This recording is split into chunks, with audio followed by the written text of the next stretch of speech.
Bonjour, je suis Christophe Coupé, consultant en transformation digitale interne des entreprises chez Abalone.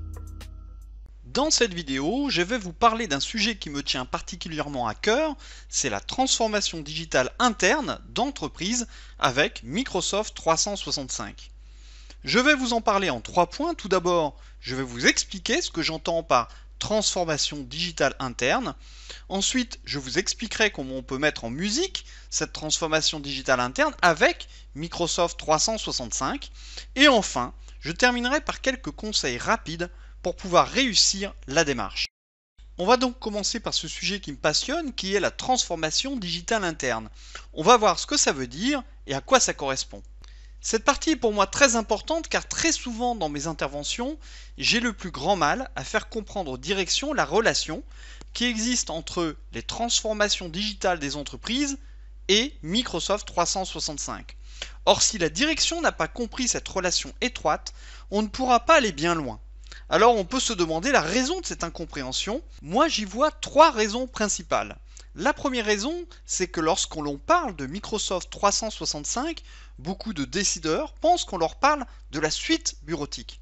Le codir ne comprend donc pas pourquoi on va les déranger pour parler de Word, d'Excel et de PowerPoint. En fait, la suite bureautique n'est qu'une toute petite partie de toute la richesse de Microsoft 365 qui embarque en fait toute l'entreprise dans une plateforme qui contient à la fois la gestion des utilisateurs, la sécurité, les outils de conformité RGPD, tous les outils collaboratifs, les solutions métiers avec la Power Platform dont on reparlera plus tard, sans parler des solutions mobiles. La seconde raison, et c'est la conséquence du point précédent, c'est que ce sujet est vu comme un projet informatique à proprement parler. C'est donc très souvent la seule DSI qui est aux commandes, alors que seule la DSI ne pourra pas réussir une complète transformation, comme on le verra dans la suite de cette présentation. Et puis en abordant Microsoft 365 comme un projet informatique comme un autre, le risque, c'est que la DSI utilise les mêmes méthodes de déploiement, comme elle le fait depuis 30 ans, pour déployer de nouvelles applications informatiques, ce qui n'est pas du tout adapté pour ce genre de solution. La troisième raison, et pour moi la principale, c'est que lorsque l'on parle digitalisation des entreprises, très souvent, on pense uniquement digitalisation du canal client. C'est par exemple moderniser les canaux de vente, offrir des services de réalité augmentée, bref, tout ce qui peut à la fois améliorer l'expérience utilisateur et accroître ses actes d'achat. Et aussi tout ce qui peut donner une image de modernité à l'entreprise. Par contre, quand on passe derrière cette façade digitale, on est souvent consterné de constater que tous les collaborateurs finalement travaillent comme il y a 30 ans à l'époque du déploiement de la messagerie et des serveurs de fichiers. Par exemple, aujourd'hui, 20 ans après le déploiement de SharePoint, je continue à faire découvrir et à expliquer cet outil à des entreprises qui finalement le connaissent très mal ou pas du tout. En fait, on se rend compte que dans un grand nombre d'entreprises, la messagerie et les serveurs de fichiers sont encore les principaux piliers de la collaboration digitale. Il faut alors se rappeler que ces deux outils datent des années 90. C'était la première grande transformation digitale des entreprises, et d'ailleurs on l'a oublié, mais cette transformation ne s'était pas faite sans douleur. Alors après avoir dit ça, quand je fais mes présentations en présentiel, j'aime bien poser cette question à toute la salle, et vous? Et vous, est-ce que vous utilisez toujours les mails, par exemple, pour collaborer en interne de l'entreprise? Est-ce que vous utilisez toujours les serveurs de fichiers pour stocker vos documents? Je vous laisse y réfléchir. L'année 2020, en tout cas, était très spéciale, tout de même, parce que la crise du Covid a pas mal rebattu les cartes.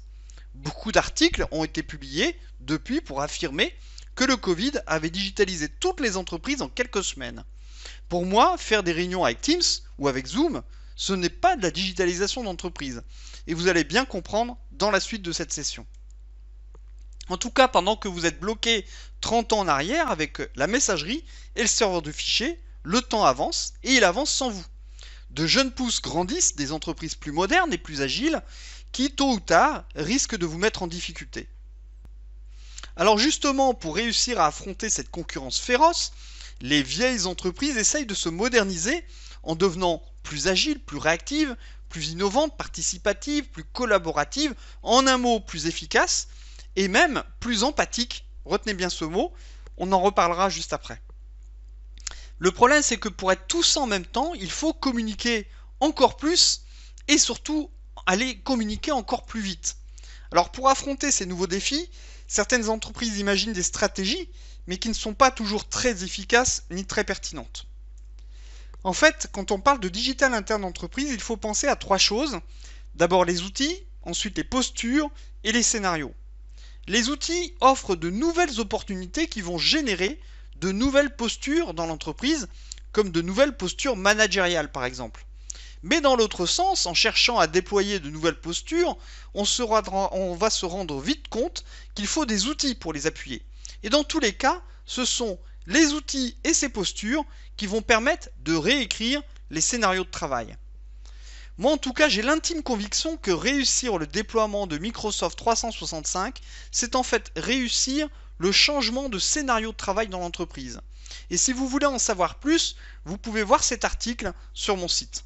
Alors vous allez me dire, c'est quoi un scénario? En fait, pour moi, un scénario, c'est une façon de travailler à un moment donné avec les règles, les usages et les outils du moment. Alors je dis bien du moment, ce qui veut dire que ces scénarios évoluent constamment, progressivement ou tout d'un coup, suite à une révolution technologique. Et c'est exactement ce qui se passe aujourd'hui. Pour vous en convaincre, nous allons faire un petit voyage dans le temps au fil du XXe siècle. Au début du siècle dernier, le scénario de travail était somme toute très simple. On disposait du courrier postal, de la plume et des toutes premières machines à écrire. Et nous allons voir en accéléré que de nouveaux outils sont arrivés et qu'ils ont radicalement modifié les scénarios de travail.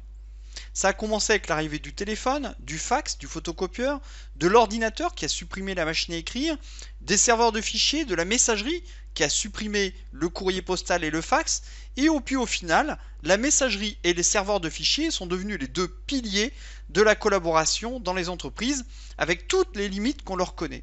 Et typiquement, apparaissent dans certaines entreprises les solutions de la suite Microsoft 365.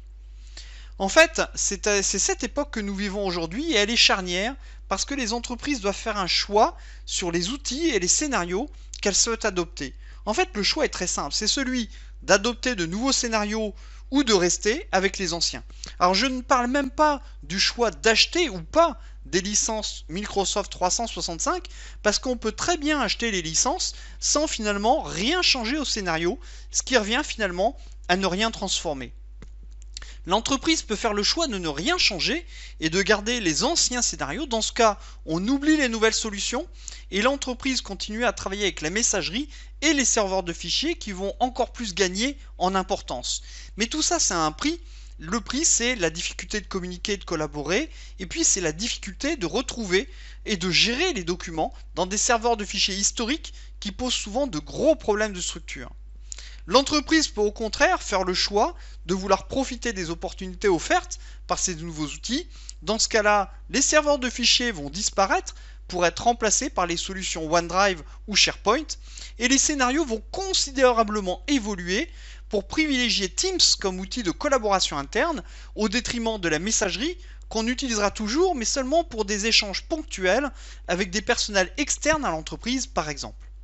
Bien évidemment, en termes de posture, d'usage de scénarios, de champ des possibles, une entreprise qui garde d'anciens scénarios ne sera pas la même qu'une entreprise qui déploie des scénarios complètement nouveaux en exploitant de nouveaux outils, de nouvelles postures.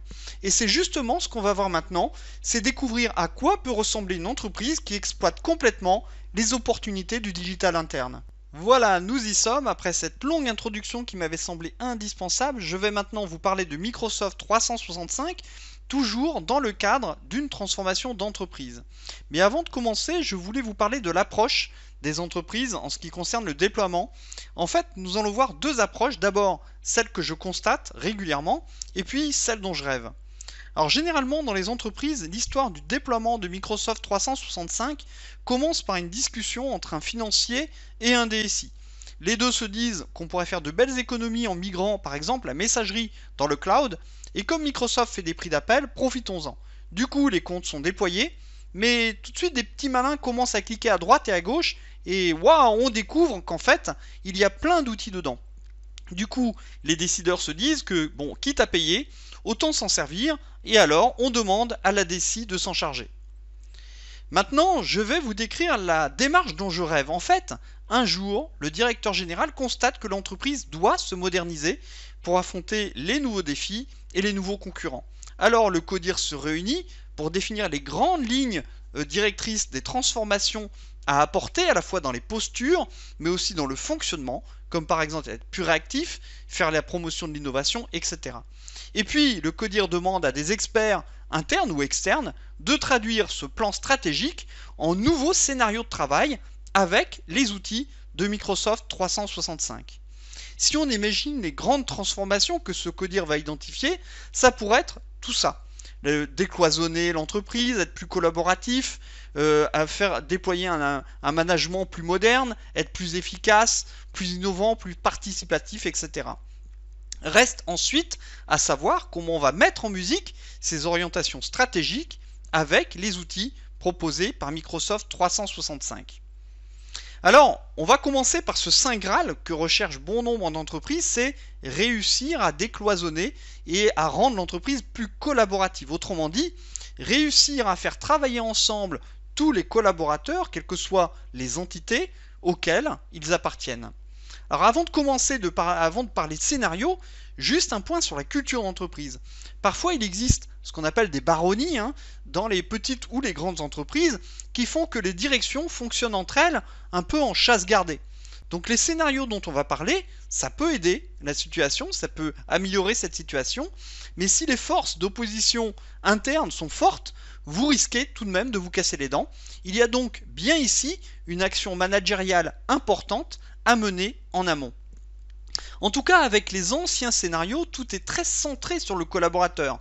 Il a ses fichiers, il a ses mails, et il a bien sûr des fichiers partagés sur des serveurs de fichiers, mais ce sont des serveurs de fichiers de son équipe. Du coup, au-delà des postures, même les outils empêchent finalement d'emblée une vraie transversalité. Et puis, quand plusieurs collaborateurs de différentes directions travaillent ensemble, ça reste au final juste un flux de mails, c'est très volatile. Et une fois les mails envoyés, bien finalement il ne reste plus rien de concret de leur collaboration. Avec un outil comme Teams par exemple, c'est très différent. Si plusieurs collaborateurs de différentes directions doivent travailler ensemble, on va construire un espace digital Teams dans lequel tous les acteurs, quelle que soit leur origine, vont pouvoir partager les mêmes discussions et les mêmes fichiers. Du coup, ce dispositif, cette équipe Teams, elle est transverse par définition.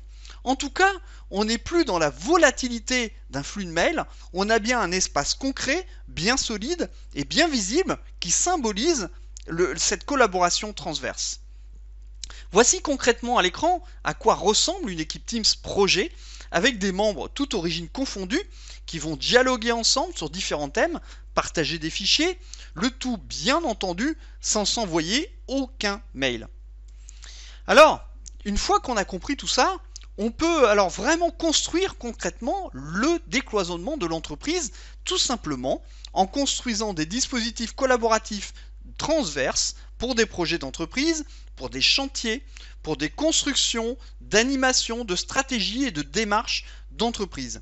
Et tous les membres de ces équipes seront des collaborateurs de différentes entités sans que ça ne pose aucun problème. Alors, décision stratégique suivante, le CODIR a décidé de rendre l'entreprise plus innovante et plus participative. Là aussi, on va voir comment on pourra se servir de Microsoft 365 pour atteindre cet objectif. Imaginez d'abord que vous décidez de faire la promotion de l'innovation et pour cela, vous allez encourager vos collaborateurs à trouver de bonnes idées et à les partager. Alors ça tombe bien parce qu'un de vos collaborateurs a justement une idée du tonnerre depuis des mois mais il n'osait pas en parler. Alors il va la partager, mais alors comment? Il va utiliser finalement le seul outil qu'il a sous la main, c'est la messagerie. Il va rédiger un beau mail d'explication avec une pièce jointe et emporté par son élan, il va vous prendre au mot et l'envoyer à toute l'entreprise. Et là, c'est le drame parce que envoyer un mail à toute l'entreprise, c'est pour beaucoup considéré comme une faute professionnelle. Non seulement ça ne se fait pas, mais en plus, ça peut être très dangereux pour toute l'entreprise parce que ça peut bloquer la messagerie de l'entreprise. En tout cas, c'est bien la preuve que la messagerie n'est pas le bon outil pour ce genre de collaboration au sein de l'entreprise et que si vous voulez faire la promotion de l'innovation, vous ne pouvez pas en rester à la simple messagerie. La bonne solution, c'est ça, c'est Yammer, le réseau social d'entreprise de la suite Microsoft 365. Yammer a beau exister depuis 12 ans, aujourd'hui, une grande majorité en tout cas des entreprises se demandent encore ce qu'on pourrait faire d'un réseau social d'entreprise. Ça mériterait une vidéo dédiée uniquement à ce sujet et en tout cas pour expliquer le positionnement, par exemple, de Yammer par rapport à Teams. Pour vous donner un exemple, je vous laisserai lire cette interview de Thibaut Godard, un ingénieur qui a une idée personnelle en allant sur un chantier. C'était modifier les visières des casques de chantier pour intégrer un filtre polarisant. Sur son temps libre, il a fait des maquettes, des essais, des prototypes, et il a présenté tout ça dans une communauté Yammer pour à la fois faire la promotion de son idée, recevoir les avis des collègues et avoir des soutiens. L'objectif était bien sûr de faire passer sa proposition de l'idée à la réalisation. Voici un autre exemple de collaboration dans le cadre de l'innovation avec une équipe Teams très importante dans notre société Abalone. C'est une équipe Teams dédiée aux échanges sur tous les outils de la suite. Chaque outil a son canal d'échange dans lequel on peut partager des questions, chercher de l'aide, mais aussi partager des avis, des essais, des réalisations, etc. En tout cas, chez Abalone, c'est devenu un outil métier essentiel pour tous les collaborateurs. Passons à un autre axe stratégique majeur identifié par le CODIR, c'est rendre l'entreprise plus communicante et plus lisible, à la fois pour les collaborateurs historiques, mais aussi pour les nouveaux embauchés. Vous le vivez peut-être dans votre entreprise, il est souvent difficile de trouver l'information. Dans les pires des cas, l'info se trouve dans un vieux fichier PDF ou Word, bien caché dans les dixièmes sous-répertoires d'un vieux serveur de fichiers historiques. J'exagère à peine, ce sont souvent des contextes que je rencontre au fil de mes missions. Côté communication interne, ce n'est pas vraiment mieux, souvent les informations sont envoyées par mail, mais ces mails s'intercalent dans tous les autres mails reçus dans la journée, donc non seulement on ne les voit pas toujours passer, mais plus grave, il n'est pas possible de revoir toute l'actualité dans l'entreprise sans trier tous les mails. Et puis c'est toujours une communication souvent qu'on appelle top-down, c'est-à-dire que les collaborateurs ne peuvent pas réagir à l'actualité et surtout ils ne peuvent pas remonter eux-mêmes des actualités du terrain, par exemple, pour montrer une photo de leur chantier qui se termine. Alors soyons honnêtes, c'est une situation qui convient souvent à beaucoup de directions de communication interne, mais c'est dommage parce qu'il y a des cas d'usage fabuleux que je pourrais vous raconter dans une autre occasion. C'est en tout cas un exemple de la transformation des métiers de la com interne dont on parlera à la fin de cette présentation. La première chose à laquelle on pense pour améliorer la communication, c'est l'intranet. Et sur ce point, SharePoint a fait de fabuleux progrès ces dernières années. Si vous vous souvenez des anciennes versions oubliées, ça n'a plus rien à voir. Aujourd'hui, il est possible de créer un intranet rapidement et de très belles factures, et en plus de le rendre disponible immédiatement sur un smartphone. Second pilier de la communication interne, c'est bien sûr le réseau social d'entreprise qui peut s'intégrer dans l'intranet d'ailleurs. Il faut absolument que la com interne s'approprie cet outil et qu'elle apprenne à l'intégrer dans son métier. Les opportunités sont vraiment énormes. Puis on peut citer aussi Stream qui permet de publier très facilement des vidéos qui seront elles aussi intégrées dans l'intranet. Ça peut être par exemple des tutoriels, ça peut être des vidéos de campagne de publicité de l'entreprise, des réunions enregistrées en live ou en meeting, des vidéos d'explication. C'est en tout cas un outil très puissant qu'on retrouve aussi en version mobile. Un outil maintenant moins connu mais qui est très utile pour créer un contenu web en quelques clics, c'est Sway. Personnellement, je l'utilise régulièrement pour présenter un sujet, intégrer des images et des vidéos. C'est très pratique et ça mériterait d'être beaucoup plus connu. La com interne a aussi souvent besoin de sonder les collaborateurs, donc halte au mail pour ce genre d'usage. Utilisez plutôt Forms qui vous permet de créer en quelques clics des enquêtes complètes. Nous allons passer maintenant à un axe stratégique majeur, c'est celui de rendre l'entreprise plus efficace et plus productive. Et là, il y a beaucoup de choses à voir ensemble. On peut déjà identifier 4 leviers principaux, c'est fluidifier la communication, c'est digitaliser les processus, et puis il y a tous les leviers d'amélioration de l'efficacité individuelle au quotidien et collective. On va commencer par parler de la fluidité de la communication. Dans mes séminaires, on me dit souvent « Monsieur, je reçois 100 mails par jour. Si je dois traiter 100 messages dans Teams, je ne vois pas ce que ça va m'apporter. » En fait, c'est un fait, le traitement des messages dans Teams est bien plus efficace que le traitement des messages dans la messagerie. Et pour ceux qui le découvrent, c'est assez flagrant. Ce point est très important en tout cas à comprendre, car si vous n'avez pas conscience des gains apportés par l'utilisation des outils comme Teams ou Yammer, vous comprendrez difficilement les enjeux qui se cachent derrière. Si vous voulez en savoir plus sur ce sujet, je vous invite à visionner cette vidéo que je l'ai postée dans YouTube et qui vous expliquera tout.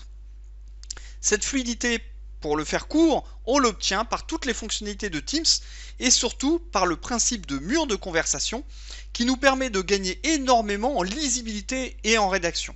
En tout cas, chez Abalone, on ne s'envoie plus aucun mail en interne depuis plus de 4 ans et croyez-moi, on ne pourrait plus revenir en arrière, ça serait juste impossible. Vous allez aussi pouvoir gagner de la productivité en digitalisant des processus, que ce soit des processus métiers comme ici à la SNCF dans cette vidéo, ou des processus internes comme les notes de frais, les engagements d'achat, etc. Pour digitaliser ces processus, on va utiliser les outils de la Power Platform de Microsoft 365 qui vont vous permettre de construire des applications mobiles ou PC dans des temps records. Côté productivité individuelle, on peut évoquer To-Do, qui est mon outil quotidien pour organiser mes journées et ne rien oublier des tâches que je dois faire personnellement. Et puis il y a bien sûr OneDrive qui me permet de gérer plus efficacement mes fichiers individuels, ceux sur lesquels je travaille et que je peux éventuellement partager ponctuellement. Il y a aussi OneNote pour faciliter la prise de notes, mais surtout pour structurer mes pensées. C'est un outil en tout cas essentiel pour moi au quotidien. À cheval entre la productivité personnelle et collective, parlons de FindTime qui permet de trouver des créneaux libres entre les personnes. C'est un outil assez peu connu mais qui peut très vite être utile si vous montez des réunions régulièrement avec beaucoup de personnes. Et dans le domaine de l'efficacité collective, on peut citer Planner qui permet de gérer des tâches d'équipe et de suivre leur avancement au travers de reporting. Abordons maintenant un autre axe stratégique que votre codir aura peut-être identifié, celui de réinventer le style de management de l'entreprise pour quelque chose de plus moderne. Alors soyons clairs, les outils ne serviront que de socle pour appuyer de nouvelles postures managériales, mais tout dépendra avant tout de la culture d'entreprise et des efforts d'accompagnement des managers par la DRH. Teams peut en tout cas contribuer à générer de nouvelles postures, notamment en permettant aux managers d'animer leurs équipes ou leur direction directement dans des équipes Teams dédiées. Ça permet aux managers d'être en relation directe avec leurs équipes, mais ça nécessite aussi de savoir comment s'y prendre. C'est typiquement du coaching de manager ou de directeur que je fais régulièrement pour aider à avoir les bonnes postures. En tout cas, tout à l'heure, vous avez vu le mot empathie sur une de mes slides. En fait, Yammer ou Teams permettent justement de mettre facilement à l'honneur des personnes comme ici, Patrick Guimonet, qui félicite un de ses collaborateurs pour son travail. Dans Yammer, par exemple, il suffit qu'un directeur fasse un like sur un message ou qu'il dépose un commentaire bienveillant pour dynamiser toute une communauté. Si vous voulez en savoir plus sur ce sujet, je vous invite à lire mon billet que j'avais écrit il y a 4 ans environ sur le sujet, mais qui reste toujours d'actualité. Le codir peut aussi décider que l'entreprise doit être plus mobile. C'est à la fois un sujet de télétravail, mais pour les entreprises industrielles, dont les équipes vont sur le terrain ou qui ne sont pas toujours équipées d'un ordinateur, c'est une question essentielle d'accès aux outils et à l'information. En fait, quasiment tous les outils de la suite Microsoft 365 ont leur version disponible sur iPhone ou sur Android. C'est très pratique quand on est souvent en déplacement ou qu'on n'a pas accès immédiatement à un ordinateur. Et puis dans le cadre des applications métiers, Power Apps va vous permettre de créer facilement des applications métiers utilisables sur smartphone ou tablette, ce qui va être très efficace pour digitaliser les chantiers ou les ateliers par exemple. Il y a un autre point important à comprendre, c'est que comme Microsoft 365 est sur le cloud, potentiellement, un simple navigateur internet récent vous permet d'accéder à tout votre environnement de travail avec n'importe quel ordinateur. À la fois l'intranet, les espaces collaboratifs, mais aussi vos documents de travail, les vidéos, bref, tout ce qui vous est utile pour travailler. Du coup, Microsoft 365 rend possible le travail. Je dis bien rend possible parce que le télétravail, ce n'est pas que des visioconférences avec Teams, c'est aussi des postures et des règles de vie que l'entreprise doit expliquer et partager. Dernier point et non des moindres, la sécurité. Je ne sais pas si vous suivez les actualités sur le sujet, mais il n'y a pas un jour qui passe sans apprendre qu'une entreprise où une organisation a été victime d'une attaque informatique. C'est aujourd'hui un danger réel et mortel pour bon nombre d'entreprises. Je croise encore des DSI qui détestent le principe du cloud et l'idée même de mettre leurs données en dehors de leur data center. Parfois, ce sont même de petites PME qui ont plus peur du cloud que les grands groupes qui ont fait ce choix depuis plusieurs années. Il faut vraiment oublier les idées reçues sur le cloud et bien comprendre qu'aucune entreprise ne peut aligner une force de frappe en termes de sécurité comme celle des leaders du cloud, comme par exemple Microsoft. Vous allez en tout cas retrouver dans Microsoft 365 de nombreux outils et solutions pour améliorer la sécurité d'accès aux données et à vos environnements.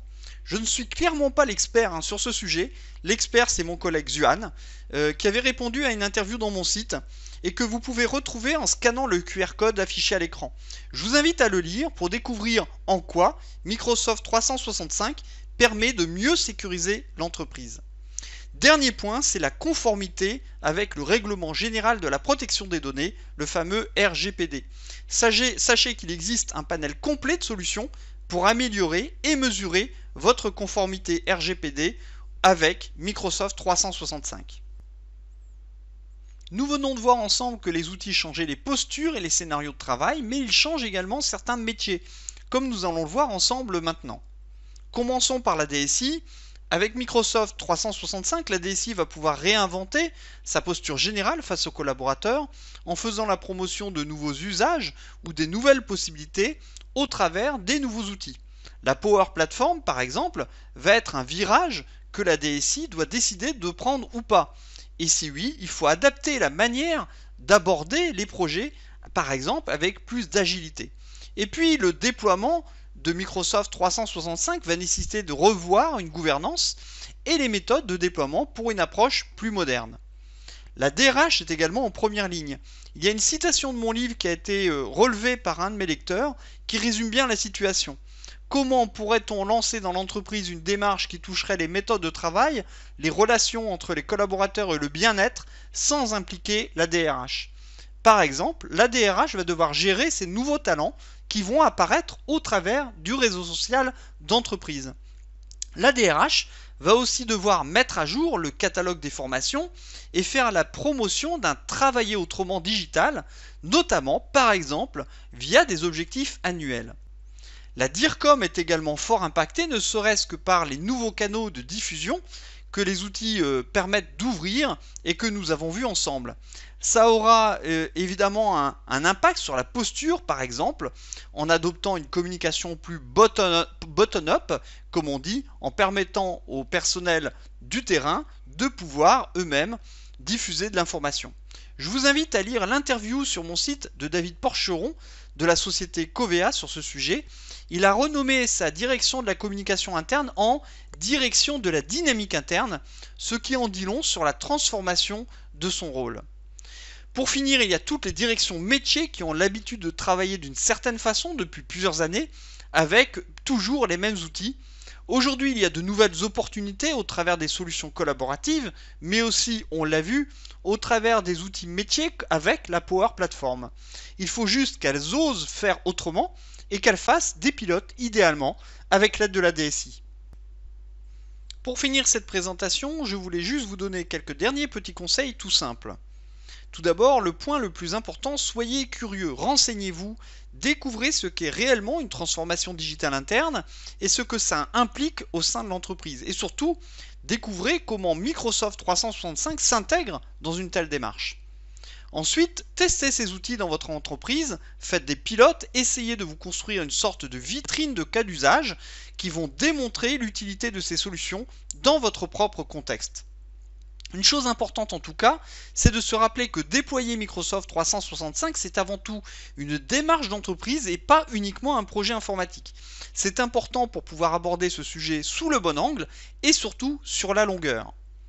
N'oubliez pas aussi d'impliquer le comité de direction générale de l'entreprise parce que vous ne pourrez pas transformer l'entreprise sans impliquer le CODIR. Vous ne pourrez pas non plus impliquer les managers sans que le CODIR soit également impliqué.